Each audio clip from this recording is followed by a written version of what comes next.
Hello friends, welcome back to B English champion YouTube channel.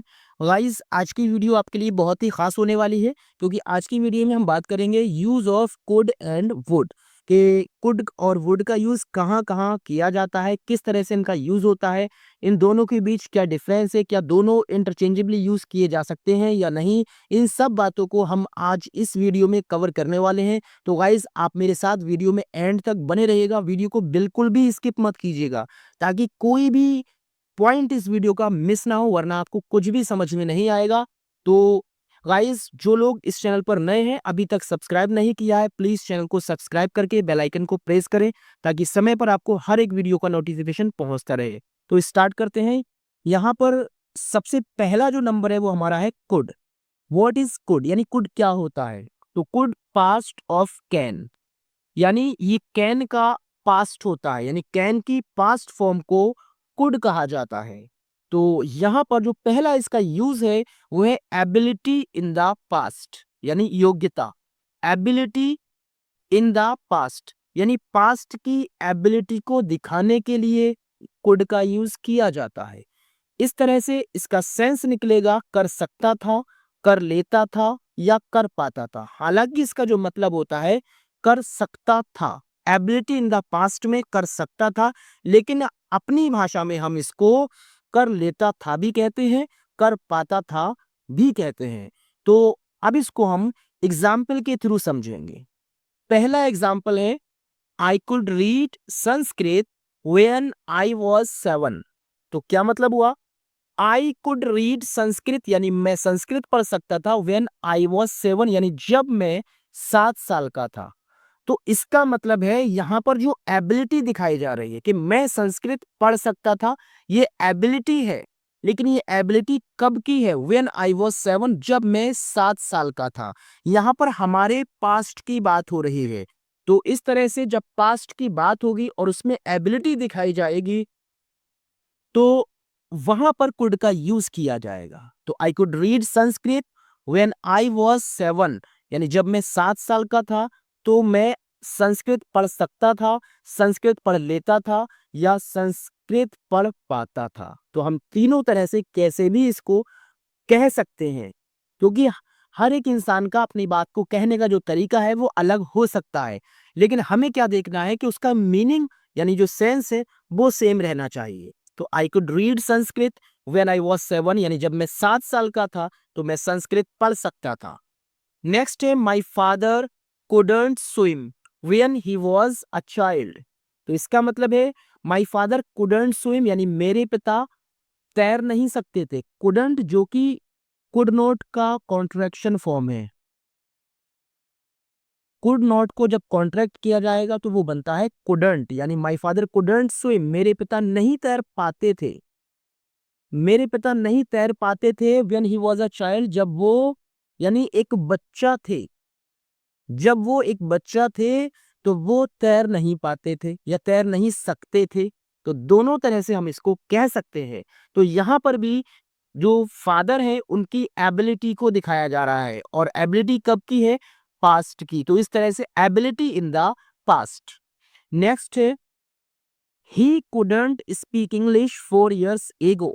He sorry I couldn't speak English 4 years एगो, मैं 4 साल पहले English नहीं बोल पाता था या मैं 4 साल पहले इंग्लिश नहीं बोल सकता था।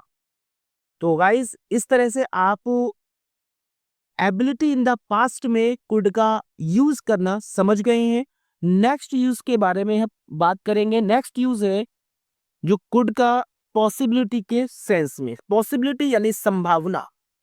तो in the present of sorry और फ्यूचर, यानी प्रेजेंट या फ्यूचर में जो पॉसिबिलिटी होती है तो उस सेंस में हमें कुड का यूज करना है। इसका हिंदी मीनिंग निकल कर आएगा सकता है। यानी जो कुड है वो अपने आप में एक पास्ट फॉर्म है और पास्ट टेंस में यूज होता है, बिल्कुल पास्ट फॉर्म की ही तरह यूज होगा। लेकिन जब पॉसिबिलिटी के सेंस में इसका यूज किया जाएगा तो इसका हिंदी मीनिंग निकल कर आएगा सकता है। एग्जाम्पल को समझते हैं, she could be in the kitchen. She could be in the kitchen यानी वो किचन में हो सकती है। इंग्लिश में और क्या क्या, जैसे may be she is in the kitchen, यानी हो सकता है वो किचन में हो, और हो सकता है वो किचन में ना भी हो। यानी यहाँ पर एक पॉसिबिलिटी है, यहाँ पर बिल्कुल कंफर्म नहीं है कि वो किचन में ही होगी, बल्कि एक संभावना है कि वो किचन में हो सकती है, और हो सकता है वो कहीं और भी हो। तो इस तरह से यहाँ पर जो बात हो रही वो प्रेजेंट की बात हो रही है। किसी ने हमसे पूछा वेयर इज शी, वो कहाँ है, यानी कोई हमसे जो क्वेश्चन कर रहा है वो भी हमसे प्रेजेंट में ही कर रहा है, तो हम उसका जवाब पास्ट में कैसे दे सकते हैं, उसका आंसर भी प्रेजेंट में ही दिया जाएगा। वेयर इज शी, वो कहाँ है, तो हम कहेंगे she could be in the kitchen, या अदरवाइज वो कहीं भी हो, किचन की जगह हम दूसरा जो प्लेस है वो ऐड कर सकते हैं। She could be in the kitchen, वो किचन में हो सकती है। आप देख लीजिए जाकर, हो सकता है ना हो, कहीं और हो, बाहर हो, तो may be she is in the kitchen, हो सकता है वो किचन में हो, लेकिन 100% ये श्योर नहीं है कि वो किचन में ही हो। तो नेक्स्ट है Meera could visit us on Monday. तो मीरा कुड विजिट यानी मिलने आ सकती है, अस हमसे, ऑन मंडे यानी सोमवार को। मीरा हमसे सोमवार को मिलने आ सकती है, यहाँ पर भी पॉसिबिलिटी है, डेफिनेट नहीं है कि वो हमसे मिलने आए ही, हो सकता है उसे कोई और काम निकल आए, वो उस काम से चली जाए, वो दूसरा काम करने लगे, हो सकता है वो ना भी आए मिलने। तो इसीलिए ये पॉसिबिलिटी है Meera could visit us on Monday, लेकिन यहाँ बात हो रही है मंडे की, यानी आने वाले मंडे की बात हो रही है। तो इस तरह से यहाँ जो पॉसिबिलिटी है वो फ्यूचर में है।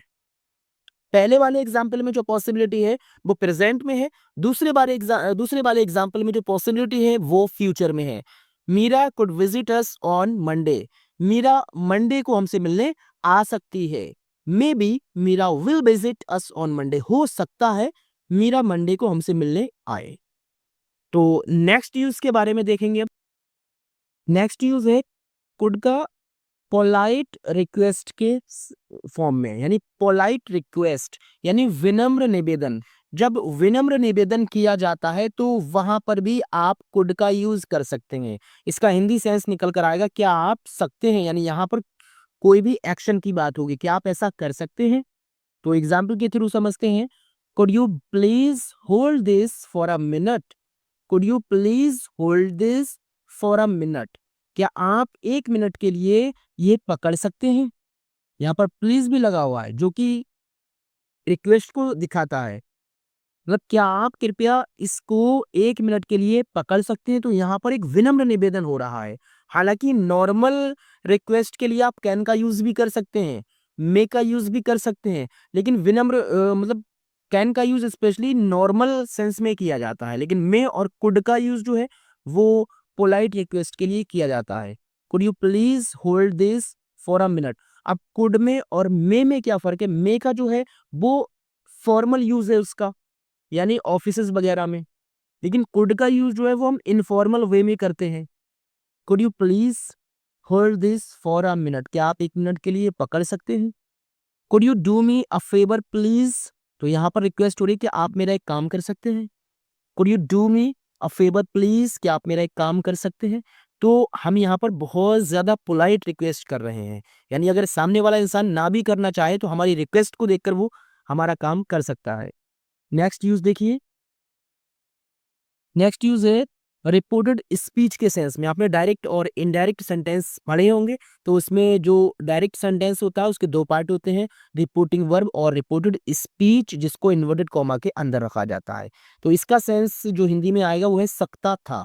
एग्जाम्पल है she said that she could dance, उसने कहा कि वो नाच सकती थी, वो डांस कर सकती थी। लेकिन इसका जो रियल यानी एक्चुअल जो सेंटेंस था वो ये था, यानी वो नाच सकती है, उसने ऐसे कहा होगा कि वो नाच सकती है, लेकिन जब इसका यूज रिपोर्टेड स्पीच में किया जाता है तो ये पास्ट में बन जाता है।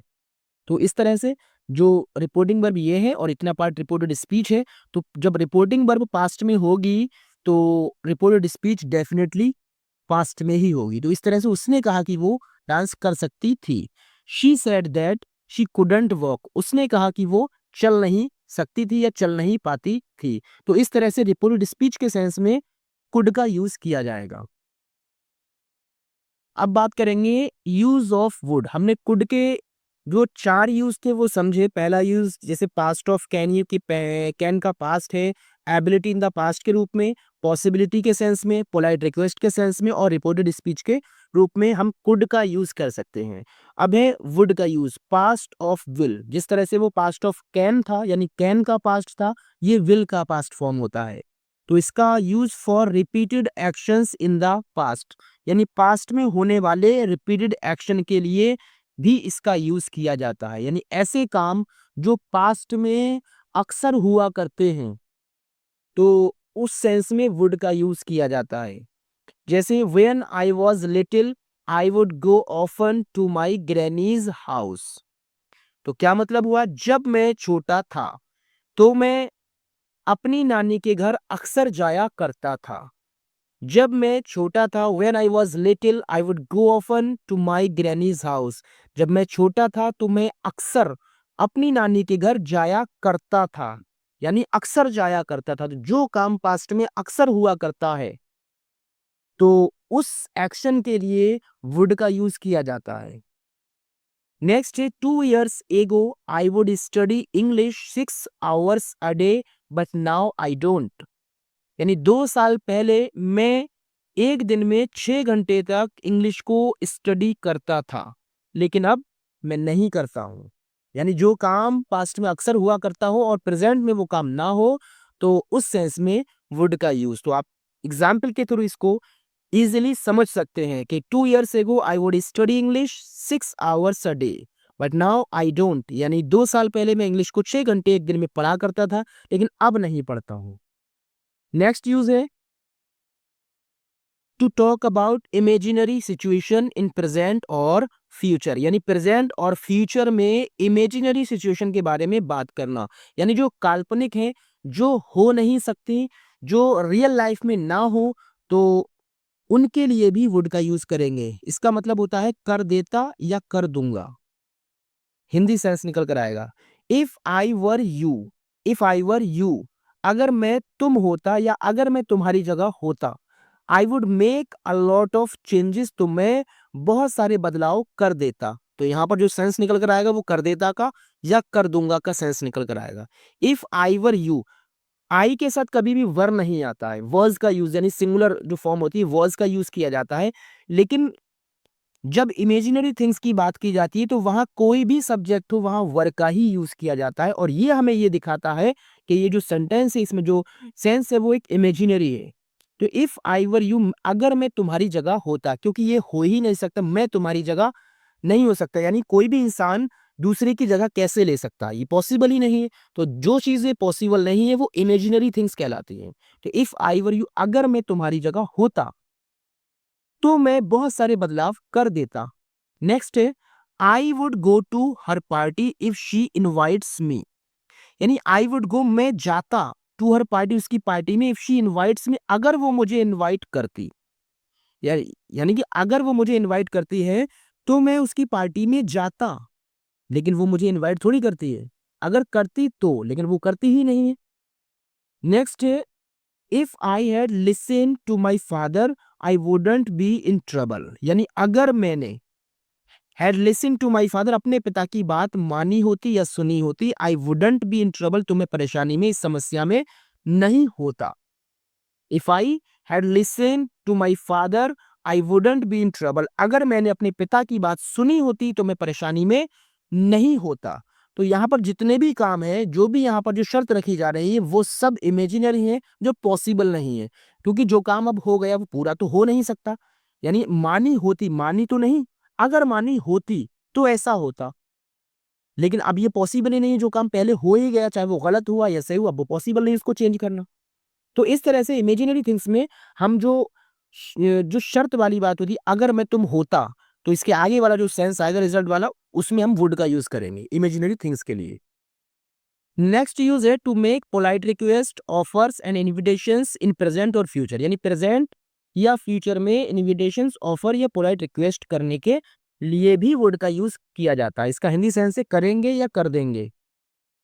तो would you pass the salt please, तो इसका मतलब would you pass the salt please, क्या आप नमक पास करेंगे। पास का मतलब होता है जैसे अगर हम बैठे हैं तो अगर दूर को कोई चीज रखी है तो हमारे बराबर में जो इंसान है उससे हम कहेंगे कि वो नमक उठाकर आप हमें दे देंगे। तो कोई भी चीज उठाकर दूसरे इंसान को देना पास करना होता है। तो would you pass the salt please, क्या आप नमक पास कर देंगे। Would you mind opening the window, would you mind opening the window. तो वुड यू माइंड यानी वुड यू माइंड का मतलब भी यही है, यानी बहुत पोलाइट रिक्वेस्ट हो रही है। Would you mind opening the window, क्या आप विंडो खोलना चाहेंगे। वुड यू लाइक टी और coffee, would you like T और कॉफी, यहाँ पर जो है ये ऑफर है। वुड यू लाइक टी और कॉफी यानी क्या आप चाय या कॉफी लेना चाहेंगे, तो ये ऑफर दिया जा रहा है। नेक्स्ट है would you like to join us for the dinner, क्या आप हमारे साथ डिनर करना चाहेंगे। तो ये एक इनविटेशन है। Would you like to join us for the dinner, क्या आप हमारे साथ डिनर करना चाहेंगे। तो इस तरह से इसका यूज पोलाइट रिक्वेस्ट, ऑफर या इनविटेशन के लिए किया जाता है, वो भी प्रेजेंट या फ्यूचर में। नेक्स्ट है वुड का यूज रिपोर्टेड स्पीच के सेंस में, जैसे कैन का जो हमने कुड का यूज किया था फ्यूचर इन द पास्ट, यानी she said that she would dance, यानी उसने कहा कि वो डांस कर पाती। I knew he would win, मैं जानता था कि वो जीत जाएगा। I thought he would never come, मुझे पता था यानी मैंने सोचा था कि वो कभी नहीं आएगा। तो इस तरीके से वुड का यूज भी रिपोर्टेड स्पीच में किया जाता है। तो इस तरह से दोनों के हमने जो चार चार यूज है वो आपको बता दिए हैं। और बाकी हालांकि इनका यूज और भी बहुत जगह पर होता है, जैसे अगर हम वुड के साथ वी मिला देंगे वुड बी हो जाएगा, वुड हैव हो जाएगा। तो इस तरह से और भी बहुत सारे यूज होते हैं जिनको हम जो हमारा ग्रामर के और लेक्चर होंगे उसमें हम आपको बताएंगे। तो गाइज आपको वीडियो अच्छी लगी हो तो लाइक शेयर और कमेंट जरूर कीजिएगा। Thank you so much for watching this video, keep learning and keep watching.